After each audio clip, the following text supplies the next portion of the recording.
आपने बहुत पहले ही एक अखबार में इंटरव्यू दिया था, कहा था कि नौकरी नहीं करना है। पहले हम बड़ी संघर्ष में जिंदगी जिए, संघर्षशील के साथ साथ मेहनती बहुत था मैं। पर मुसीबत आती तो आदमी सोचता अरे भगवान से उठे हुए। जब मैं चाय बेचता था तभी बड़ा खुश रहता था, सब्जी बेचता था तभी मैं मस्त रहता था। सक्सेस अनसक्सेस में बहुत बड़ा अंतर नहीं होता है। सक्सेस अनसक्सेस सब सक्सेस है, लेकिन अनसक्सेस वही होते हैं जो उन मुसीबतों से, उन संघर्षों से जद्दोजहद में फंस कर रह जाते हैं, वो बेचारे रुक जाते हैं उसी जगह पर। आज हम पवन सिंह एमएलसी चौहान के पास बैठे हैं और इनकी हम जीवनी के बारे में जानेंगे। बहुत ही लोग इनसे प्रेरणा लेते हैं और कैसे अपने जिंदगी में सफल पाते हैं, इन तमाम चीज़ों को हम आज चर्चा करेंगे। पवन सर हमारे साथ मौजूद हैं और पवन सर के जो यहाँ पर कॉलेज है वहाँ पर हम मौजूद हैं। पवन सर के यहाँ से जो स्टूडेंट भी निकलते हैं वो काफ़ी मोटिवेट रहते हैं। सर, आपने बहुत पहले ही एक अखबार में इंटरव्यू दिया था, कहा था कि नौकरी नहीं करना है, ये आपकी लाइन है सर। और यहीं से कहीं ना कहीं मोटिवेशनल जो है आपको सोशल मीडिया पे भी लोग देखते रहते हैं, तमाम जगह आप जाते हैं और गीता और ग्रंथों की बात करते हैं सर, वहाँ पे भी समझाते हैं बच्चों को। कहीं ना कहीं तार जो है जुड़ा रहता है। जितने भी मोटिवेशनल बुकें हैं वो हमारे रामायण और महाभारत से ही तमाम जो हैं वो सीख लिए हैं। तो सर, किस तरह से, क्या आपने जीवन में पहले सोचा था कि आपको कभी लगा था सर कि मैं इतना बड़ा मुकाम हासिल करूंगा? क्योंकि जब आपने स्टार्ट किया था तो आपने पहले से ही, तो वो प्रेरणा कैसे लोगों के अंदर आएगी? पहले सभी को नमस्कार। मैं बताना चाहूँगा कि जब व्यक्ति थोड़ा संघर्षशील होता है तो जिंदगी जीने का मजा दूसरा होता है। उस वक्त बड़ी तकलीफ तो होती है, क्या सब भगवान हमारे लिए रूठे हैं, हमारे लिए ऐसा सारे जो रुकावटें आती हैं, अवरोध आते हैं, तो हमारे लिए होता है। लेकिन जैसे जैसे जब डॉट कनेक्ट करेंगे, जब एक संघर्ष करते करते जब आगे बढ़ जाएंगे, तब जब डॉट कनेक्ट करें तो लगता है कि यार वो जो समस्या थी, वो जो प्रॉब्लम थी, वो जो संघर्ष था, वो हमारे बेनिफिट लिए था या हमारे लिए ही था। तब पहले हम बड़ी संघर्ष में जिंदगी जिए, बड़े वापोस जिंदगी जी रहे थे। कल की रोटी कैसे खाएंगे, कपड़े वही 3 शर्ट हुआ करते थे, 2 पैंट हुआ करती थी, उसे धोते थे, पहनते थे, फिर चलते थे। लेकिन संघर्षशील के साथ साथ मेहनती बहुत था मैं। आज याद आता है कि मैं सुबह 6 बजे निकलता था, रात को लगभग 10 बजे के बाद ही हमें आते थे, कभी पहले नहीं आए। और मोटरसाइकिल सफर हमारा था, बड़ा आनंद आता था। मैं एक बात आज भी मुझको बड़ा ताजुब होता है कि जब मैं चाय बेचता था तभी बड़ा खुश रहता था, सब्जी बेचता था तभी मैं मस्त रहता था। मतलब खुशी में कटौती नहीं हुई। हमको लगता है तभी मैं उतना खुश था और आज भी उतना खुश हूँ। सर, सब्जी बेचा आपने, चाय बेचा, इस मुकाम, एक प्रधानमंत्री रहे और दूसरी सर आपकी, जिस तरह से आपने कामयाबी की जो सीढ़ी आपने तय किया है, तो ये एक आम आदमी के लिए सर कैसे, वो क्या अपने आप में वो दृढ़ निश्चय करे और इसके बाद से वो किस तरह से मेहनत करे? क्योंकि सर देखिए, आपके जो काम जो रहे वो शुरू से स्मार्ट वर्क रहा सर, तभी आप यहाँ पे पहुंचे हैं। तो एक आम आदमी के लिए कैसे क्या रहेगा सर? मुझको लगता है कि जब व्यक्ति पर मुसीबत आती तो आदमी सोचता अरे भगवान से उठे हुए हैं। मैं हमारा बचपन से क्या मतलब क्लास 6 में जब हम पहुंच गए थे तो हमको घर का सारा काम करना होता था। तो हमको प्रेशर बना काम करवाया जाता था, हमसे मैं छोटा था। तो लगता था लोग और जो लड़के हुआ करते थे और लड़कियां हुआ करते थे, कहते हम भी सब छोटे, सब दबाव हम पर रहता है। हमको मजा आता था कि यार हमको सब, हम अट्रैक्शन पार्ट में रहता था। हमसे बड़े भैया पूछे कपड़ा धोए, मैंने हाँ धोया। अब बाबू ने पूछा कपड़ा प्रेस किया, मैंने हाँ कपड़ा प्रेस किया। फिर और हमारी दादी पूछती थी बालों को चारा पानी कराया, मैंने हाँ बालों को चारा पानी कराया। तो लोग किससे इंटरेक्शन होते थे? हमसे। हमको लगता था कि सब लोग हमसे प्यार करते हैं और इसलिए हम सब काम भी देते हैं। और हकीकत जो काम करता है उसी काम मिलता है, जो काम नहीं करता उसको भगवान भी नहीं देते काम। हम जो फेल होते हैं तो इसलिए फेल हो जाते हैं, वो काम करना नहीं चाहते और फिर कहते हैं भगवान हमसे नाराज। अरे भैया, तुम जब काम नहीं करना चाहते हो तो भगवान भी तुमसे काम नहीं लेना चाहता है। सीधा सीधा फंडा है। जो काम करना चाहता है उसको लोग भी देंगे, समाज भी देगा, अपेक्षा रखता है और भगवान भी उससे अपेक्षा रखते हैं और भगवान भी उसको काम देते हैं। तो ये एक जिंदगी जीने का अलग अंदाज रहा। और हमको जब मुसीबतें आई, कुछ रुकावटें आई, हमको ये लगा कि यार ये जो रुकावटें आ रही हैं वो कहीं ना कहीं हमको कुछ सिखा के जाएंगी। और उन संघर्षों को मैं टूटा नहीं। उन संघर्षों को मैं लगा यार ये रुकावट आ रही है हमको और पॉलिश करने के लिए, और तरक्की करने के लिए, और बेहतरी करने के लिए, और हमको जिंदगी से जद्दोजहद कैसे निकल कर हम आगे निकलेंगे। इसलिए हमको रुकावटें आ रही हैं, इसलिए मुसीबतें आ रही हैं, इसलिए लोग कमेंट पास करते हैं। होता क्या है कि जब लोग कमेंट पास करना शुरू कर देते हैं या तेरे तेरे बातें करना शुरू कर देते हैं और कहीं ना कहीं हमको रोकने की लोग कोशिश करते रहते हैं। ये जो घटनाएं होती हैं, मुझको लगता है ये सबके साथ होती है, हमारे साथ नहीं होती, सबके साथ होती है। जो लोग इससे उबर जाते हैं वो आगे बढ़ जाते हैं, जो लोग नहीं उबर जाते उसी में फंस के रह जाते हैं। इतना अंतर होता है। सक्सेस अनसक्सेस में बहुत बड़ा अंतर नहीं होता है। सक्सेस अनसक्सेस सब सब सक्सेस है, लेकिन अनसक्सेस वही होते हैं जो उस मुसीबतों से, उन संघर्षों से, जद्दोजहद में फंस कर रह जाते हैं।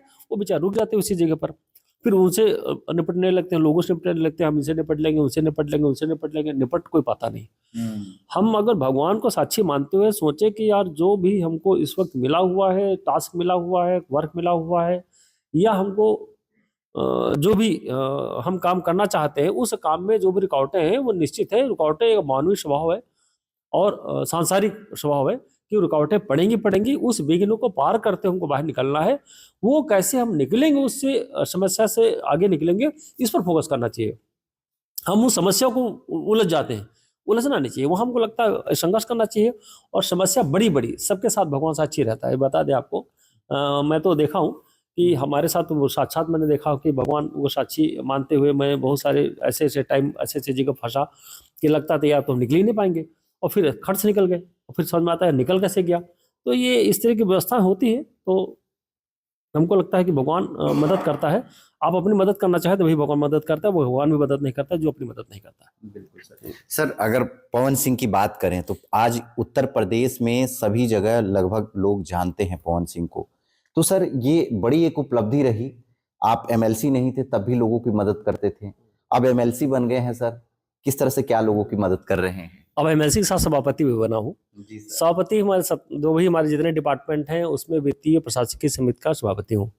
तो अभी कल ही मैंने 3 मीटिंग मैंने ली, बड़े बड़े डिपार्टमेंट थे। तो उन डिपार्टमेंटों में बहुत सारी अनियमितताएं थी। एक मैं बताऊं आपको, जान का बड़ा ताजुब करेंगे आप, कि एक का प्रकरण 21 साल से बेचारे को उसको न्याय नहीं मिला था। और कल जब मैंने अपने यहाँ उसका केस लगाया, और विश्वास करिएगा विदिन 24 आवर, 24 घंटे के अंदर उसको न्याय मिला। उसको जो भी ग्रेजुटी पेंशन और सब बकाया था, और कल उसको मिल करके और बाकायदा फाइनल हमको दिखा दिया कि भैया देखो ये चेक है, ये मैंने पास कर दिया, ये उसको पेमेंट मिल जाएगा। 21 साल से पेमेंट रुका पड़ा था। वो कितना उसका परिवार मतलब दर्द में बेचारा जिंदगी जी रहा होगा। लेकिन ये भगवान की बड़ी कृपा है कि मैं इसी तरह पूरे प्रदेश में जितने भी डीएम हैं, कप्तान हैं, उनसे बातचीत करके, प्रमुख सचिव से बातचीत करके कि भैया हम महीने में एक बार मीटिंग करें, और जो हमारे ग्रेजुटी है, पेंशन है, मृतक आश्रित हैं, जो फौरी तरीके से सुविधाएं दे सकते हैं, उनकी मीटिंग करके वो सुविधाएं हम लोग दें। एक दिन निश्चित करें, उसका दिन निश्चित कर दिया इन लोगों ने। मैं अधिकारियों को धन्यवाद देंगे। उन लोगों ने भी बड़े सहृदय तरीके से बताया कि मैं सर अब ऐसा कभी नहीं होगा। हर डिपार्टमेंट जो भी रिटायरमेंट होगा या मृतक आश्रित होंगे, उनको हम पूरी सहृदय भाव से उनकी हम पूरी मदद करेंगे, और कहीं कोई अनियमितता नहीं आने देंगे। किसी भी सर विभाग में आप जाते हैं, किसी भी चीज को पकड़ते हैं तो बड़े अच्छे से आप लेवल भी पाते हैं। अब सर एमएलसी के बाद मंत्री पद भी आपको सर हो सकता है मिले, तो सर क्या उसके लिए कितना तैयार हैं आप? मैं बता दूं कि हम जितने में उतना जो प्राप्त है वो पर्याप्त है। मैं इस भाव से जीता हूं, और मुझको लगता है कि जो भी ऊपर वाला देगा वो अच्छा ही करेगा। और हमको जो भी है इस वक्त, हमको जितना है उतना खूब है, भगवान ने खूब दिया, वो खूब खुश हूँ। आगे ये तो सर चाह रहे हैं, सभी लोग चाह रहे हैं कि अब आने वाले समय में आपको मंत्री पद देके और कहीं ना कहीं जनता की जो सेवा जो है वो थोड़ा और ज्यादा हो। 2 चीजें बताते हैं। आदमी चाहे छोटा हो चाहे बड़ा हो, वो कहीं किसी पद पर बैठा हो, सेवा तो अगर करना चाहता है, वो कर रहा है, तो वो अपनी क्षमता के अनुसार में सेवा करता रहेगा। और पद के लालसा में या पद की वजह सेवा करे, ये जरूरी नहीं है। हमको लगता है कि जब मैं छोटे थे तभी गांव की गलियारों में झाड़ू लगाते थे। जब मैं छोटा था, क्लास में 5 या 6 पढ़ते थे, तभी किसी शादी ब्याह में जाते थे तो भैया बाद में दावत खाते थे। पहले उस जमाने में जौनार बैठती थी, जौनार को पानी परसना या सब्जी परसना या पूड़ी परसना, और बड़ा आनंद आता था हमको। पूड़ी परसते थे, सब्जी परसते थे या पानी परसते थे, और फिर जब लोग खा के उठते थे तो हमारा पहला मैंने शुरुआत की थी उनके पत्तल उठा करके झोंगे में डाल करके बाहर फेंकना। वरना क्या होता था, पहले कहते थे अरे यार वो इसके बारी आएगा, फिर पत्थर उठाएगा, तब वो झाड़ू लगाएगा, तब अगली जनार बैठेगी। इतना बहुत टाइम लगता था। जब मैंने शुरू किया तो पहले लोगों ने बड़ा हमको क्रिटिसाइज किया, अरे यार ठाकुरों के तुम साले झूठे पत्थर उठा रहे हो, ऐसा कर रहे हो, ऐसा कर रहे हो। लेकिन मैंने शुरुआत की। आज उस पैटर्न की वजह से मैं अलग, हमारी पहचान बनी। वो हमारे अंदर ये भगवान की कृपा से ईगो नाम कोई चीज नहीं बची। और वो हुआ कि नहीं कि यार जब जूठे पत्थर उठा सकता हूँ मैं कुछ भी कर सकता हूँ। तो वो लोगों ने जो रिकग्नाइज किया, उनके आशीर्वाद से, उनकी वजह से मैं यहाँ तक पहुंच गया। ये छोटे छोटे काम होते हैं, हमको लगता है ये छोटे से काम में क्या फर्क पड़ता है, भैया बहुत बड़ा फर्क पड़ता है।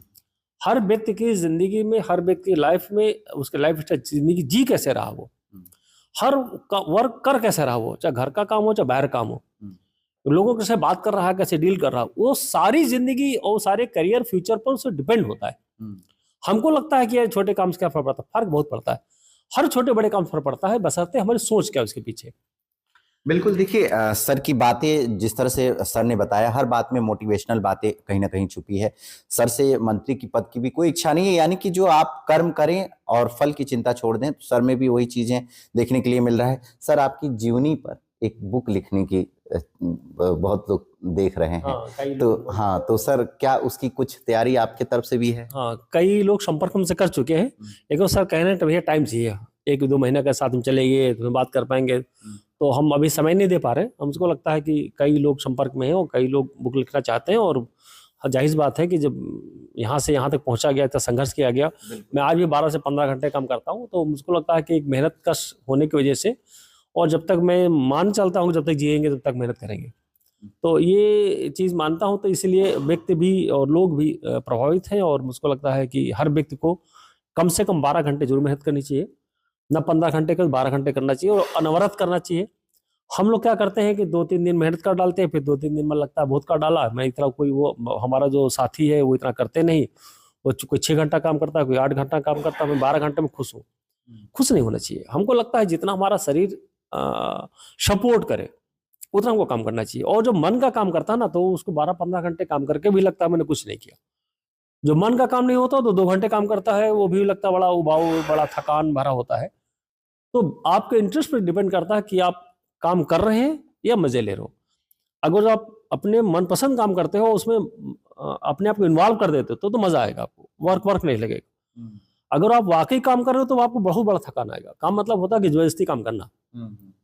तो मैंने जो भी काम किया वो अपने मन से किया और भाव से किया, इसलिए हमको थकान नाम को भी जिंदगी में कोई चीज नहीं आई। इसलिए अनवरत काम करने में आनंद आता है। और आज तक कभी लोग कहते हैं रेस्ट करना चाहिए, मुझको लगता है कभी रेस्ट नहीं करना चाहिए। भैया रेस्ट क्यों करते हैं हम? अपने आप को रेस्ट देने के लिए। जब हम काम करके हमको रेस्ट मिलने वाला है, जो हमको टास्क मिला हुआ है, ठीक है ना, हम जब वो काम कर लेते तो हमको एक अलग आनंद की अनुभूति होती है। तो हमको लगता है वो हर वक्त एक टास्क लेके चलो, जैसे ही आपको टास्क पूरा होगा वैसे आपको आनंद का अनुभूति होगी, फिर आपको रेस्ट करने की आवश्यकता नहीं पड़ेगी। लेकिन टास्क अपनी जिंदगी में हमेशा बने रहना चाहिए। तो देखिए हमारे साथ पवन सिंह जी थे, जो कि इनकी जो अगर जीवनी की बात करें तो काफी मोटिवेशनल होगी। जमीन से लेके आसमान तक का जो सफर इन्होंने तय किया है, आज भी एक पैर जमीन पे रहता है तो दूसरा आसमान में रहता है। यानी कि अगर इन्होंने उड़ान, अगर ऊंची उड़ान भरी हुई है, तो लेकिन जमीनी बात जरूर करते हैं, यानी जमीन से पूरे तरह से जुड़े हुए हैं। और जब सर की बुक आएगी, वाकई उसे पढ़ने वाला होगा